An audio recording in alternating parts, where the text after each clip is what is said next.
Sa ibang balita, humingi ng paumanhin ng Department of Foreign Affairs sa pamahalaan ng Malta matapos na hindi sumakay ng isang OFW na nirepatriate mula sa Libya.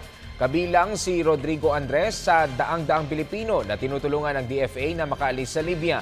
Pagkadaong ng inarkilang barko ng DFA sa Malta, isasakay sana sa mga charter planes ang mga OFWs ngunit hindi na mahanap si Andres. Kasalukuyang iniimbestigahan ng Maltese government ang pangyayari. Tumutulong din ang pamahalaan ng Pilipinas sa investigasyon. Samantala, inanunsyo ng DFA na hindi na sila muling aarkila ng barko para sumundo ng mga OFWs, ngunit tiniyak ng ahensya na tuloy pa rin ang repatriation ng pamahalaan.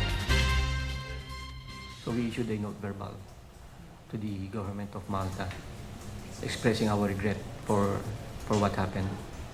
Secretary Do Rosario has already given a statement that will be the last ship that will be chartering. There will be no second ship anymore because he said the numbers do not support chartering another ship.